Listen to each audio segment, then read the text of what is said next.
Welcome to the Crime Report, where we delve into the darkest corners of real-life mysteries.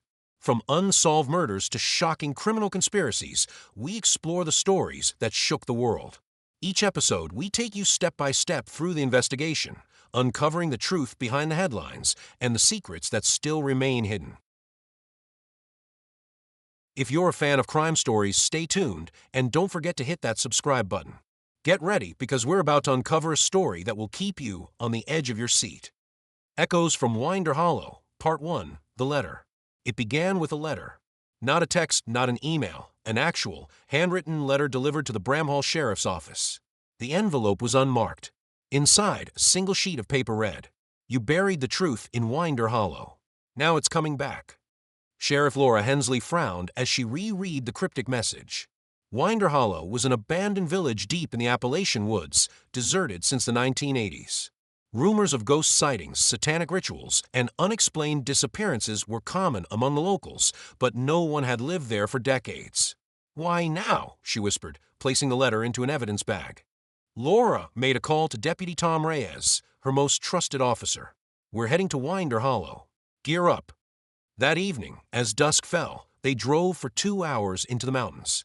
The road narrowed until it disappeared into forest.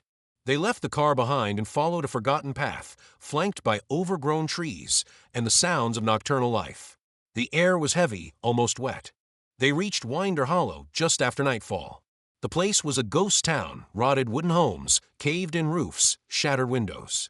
At the heart of it all stood the old church, its spire still barely intact, pointing into a starless sky. Inside the church, the musty scent of mold and decay hung thick. Flashlights danced across peeling wallpaper and broken pews. Tom's beam stopped on a wall. Something was scratched into it. "It ends where it began." Suddenly, Laura's radio crackled, but she hadn't turned it on. A voice came through in a whisper. "You left me here." Her hand trembled as she shut it off. Tom looked at her wide-eyed. What the hell was that? They explored further. Behind the altar, a hidden door led to a cellar. They found stairs leading down, deep into the earth. As they descended, the temperature dropped sharply. On the dirt floor, half buried in soil, was a child's shoe. Suddenly, the air filled with a foul stench, and the flashlight flickered.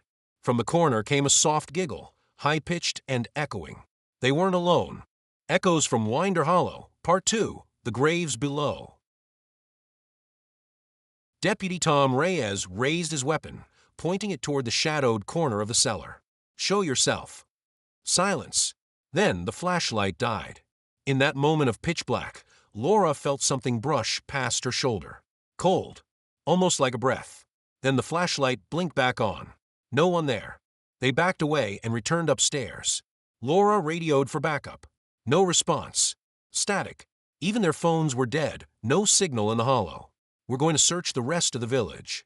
We're not leaving empty-handed." In the abandoned general store, they found more symbols scratched into the walls, triangles with slashes through them, circles around stick figures. A crude map of the hollow had been drawn in ash across the floor. Tom knelt beside it. "This isn't random. These are markers." Suddenly, they heard footsteps running above them, in a building with no floorboards. They rushed outside. Nothing. Just wind and the creaking of old structures. Then a scream, a child's scream, from the church. Again. "It's leading us," Laura whispered. They returned to the church and forced open a second, hidden trapdoor beneath the pulpit. Below was a tunnel, carved long ago into the rock. They followed it. It opened into a massive underground room lined with rotting wooden coffins. Some open, some empty. At the far end, Laura found a stack of journals. Pages filled with reports, dating back to 1923. Town records. Confessions. One entry was circled.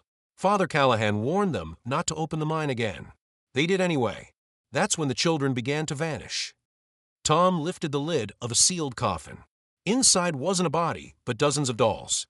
Burned, headless, some covered in dried blood. One of the dolls had a name stitched onto its chest, Annabelle Hensley. Laura's breath caught. That was my grandmother's name. As they turned to leave, the tunnel behind them began to collapse, stone by stone. Dust filled the air. They had to run, choking, blindly feeling the way back up. At the top, Laura stumbled and fell. When she looked back, she saw a figure at the bottom of the stairs. A girl no older than 10, pale, staring up at her with hollow eyes. Then she whispered, "You came too late." Echoes from Winder Hollow, Part 3, The Unquiet Dead. They burst from the church, gasping for air. The night had deepened, darker than before. Even the moon was gone behind thick clouds. Laura clutched her chest, the girl's words echoing in her ears. "You came too late." Tom was pale. He held the doll with Laura Hensley stitched into it like it was a cursed relic. "Your grandmother was part of this." "I don't know," Laura said, her voice shaking. "But I intend to find out." They followed the map from the general store to an old mine shaft hidden behind a collapsed barn. Laura remembered the journal entry. They opened the mine again. "This is where it started," she said. The air around the mine was colder. Wrong. As they stepped inside, their flashlights dimmed. Deep inside, they found it, evidence of an old settlement. Small beds, tools, bones. Human bones. Dozens of them, many no larger than a child's. Scratched messages covered the walls. "Let us go." "Please." Laura gagged. "It's a mass grave." Suddenly, a sound whispers. Dozens of them. Swirling. Surrounding. A wind howled through the mine as cold breath pressed against their skin. Then came the children, ghosts, pale and translucent, eyes hollow but full of rage. They didn't scream. They wept. One stepped forward. It was the same girl from the tunnel. She pointed behind Laura. "She did this." A figure emerged from the shadows, a woman in a 1920s nurse's uniform, face twisted in grief. She held a branding iron. Laura gasped, "That's my great-grandmother." The woman whispered, "We tried to save them, but the town made us choose. We hid the truth and buried the rest." The walls trembled. The children wailed. The entire mine began to collapse.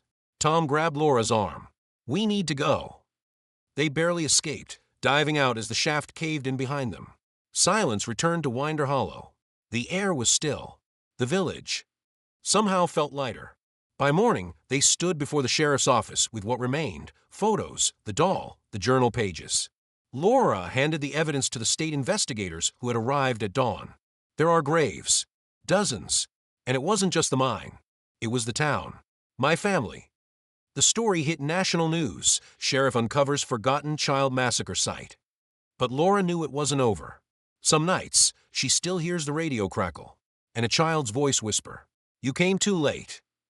If you enjoyed this story and want to hear more thrilling mysteries like this one, make sure to subscribe to the channel.